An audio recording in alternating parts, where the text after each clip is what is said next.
desperately trying to get to 8 to get in, but now you're pretty settled.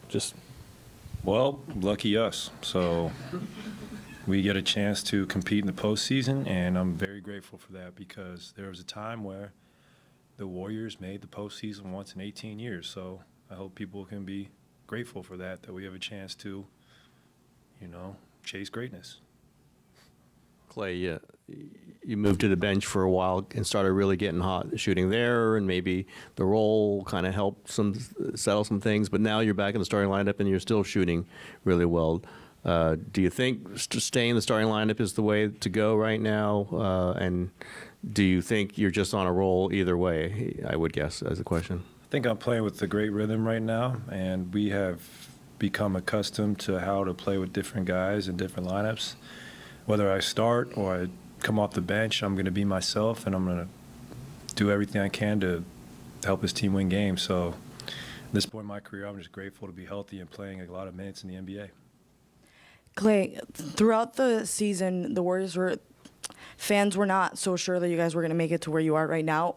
Did you ever feel like there was a specific moment in the middle of the season or at the beginning of the season or towards the end of the season where you yourself felt that there was a change, and as a team you felt that there was something pivotal that happened that really changed the future and now you're into a postseason? I think when we got to Miami and we got to have a beach day, I think that really changed everything. So you just get to go to the ocean and you get to go to the beach and you get to throw a football, you get to swim, you get to just be free and have fun. I think that really just sets your mind free, and it was just so fun to be down there with the guys and just have a day away from the court that really, I think, had us bond well together, and I think that was a huge turning point. How many guys were at beach day?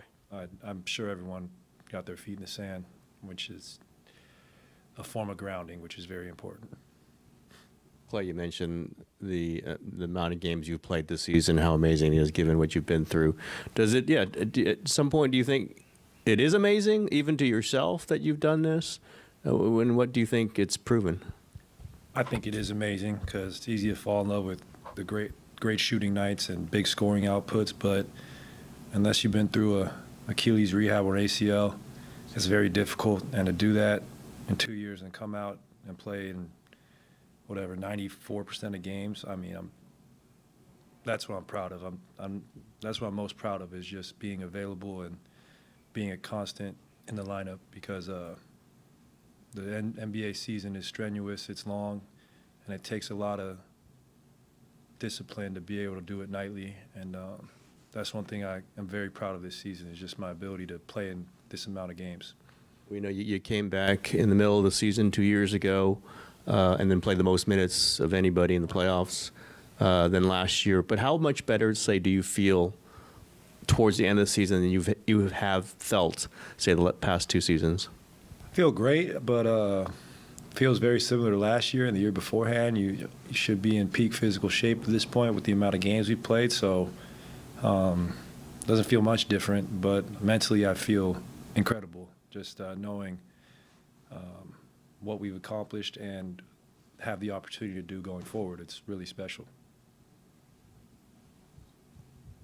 Speaking of going forward, I mean, how do you envision the last 4 games going?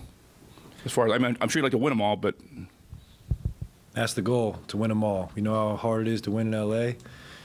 We can do it. We've done it before, so it would be nice to go 4-0. That would be a nice cherry on top to a good regular season.